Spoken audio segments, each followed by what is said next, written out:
palavra da vítima nos crimes sexuais. Olha, esse é um dos temas mais complexos e, com certeza, mais delicados de todo o direito. É aqui que a justiça precisa encontrar um equilíbrio que parece quase impossível. E para a gente entender melhor essa questão, a análise de hoje é baseada nos estudos do professor Alexandre Zamboni, que é mestre em Direito Criminal. O nosso foco aqui vai ser desvendar qual é o verdadeiro peso que a palavra da vítima tem na balança da justiça. Para a gente decifrar esse quebra-cabeça, vamos seguir um roteiro em 5 partes. A gente começa com o dilema da prova, depois mergulha no poder da palavra da vítima e nos requisitos para que ela seja levada a sério. Em seguida, vamos ver quando só a palavra não é suficiente e fechamos com o papel fundamental do juiz nessa história toda. Então vamos lá, nosso primeiro ponto, o dilema da prova clandestina. Pensa bem, a grande maioria dos crimes sexuais acontece em segredo, sabe? Longe de qualquer testemunha. E isso, claro, cria um desafio enorme para a justiça.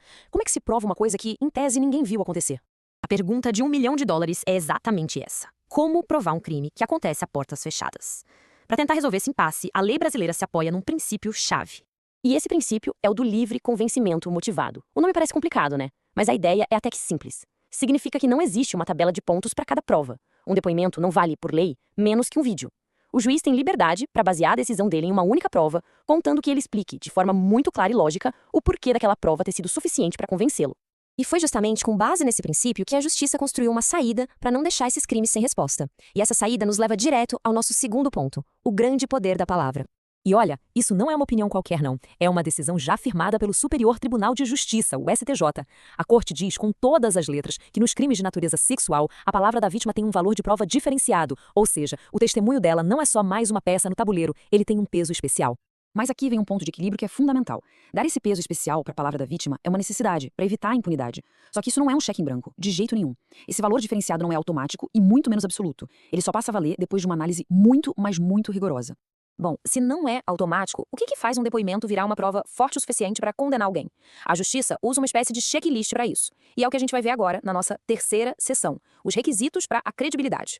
São basicamente 4 filtros que esse depoimento precisa passar. Primeiro, coerência interna. O relato se sustenta, tem começo, meio e fim, não tem contradições gritantes. Segundo, harmonia com outras provas. A história bate com outros elementos do caso, mesmo que sejam provas indiretas. Terceiro, e muito importante, a ausência de motivo espúrio. Existe alguma razão óbvia para a vítima estar inventando aquilo, tipo vingança ou algum interesse financeiro? E por último, a confirmação em juízo. A pessoa mantém a sua versão firmemente no tribunal, mesmo quando questionada pela defesa? Certo. Agora vamos virar a moeda. Porque para cada ferramenta que busca evitar a impunidade, a justiça precisa de outra para evitar a injustiça. É o contrapeso. E é isso que nos leva ao quarto ponto. Quando a palavra sozinha não basta. É aqui que entra a presunção de inocência. E esse contrapeso tem nome e sobrenome no direito, indúbio pro réu. É um pilar. Significa que, se depois de analisar tudo, o juiz ainda tiver uma dúvida razoável, uma dúvida que faz sentido, a decisão tem que ser a favor do réu. A condenação exige certeza, não pode ser baseada em suspeita.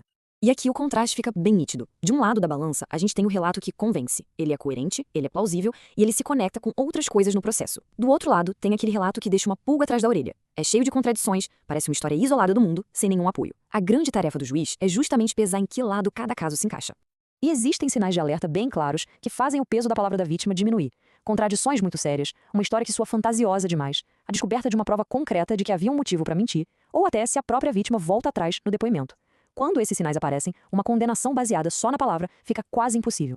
E tudo isso junto nos leva ao gran finale, o momento em que todas as peças se encontram. A nossa última parada, a balança do juiz. É aqui que a decisão de fato é forjada.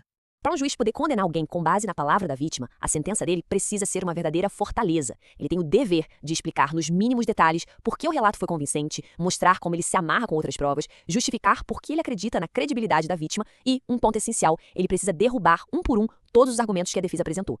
E a mensagem final é essa: a justiça não pode trabalhar com talvez ou com eu acho que foi.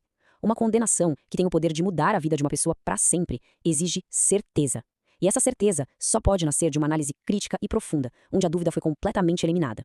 No fim das contas, a justiça nesses casos caminha numa corda bamba muito fina. De um lado, o dever de não silenciar a vítima de um crime que acontece no escuro. Do outro, o dever sagrado de não condenar o inocente com base em uma dúvida. A questão que fica no ar é: como a gente garante que essa balança nunca, jamais, penda para o lado errado?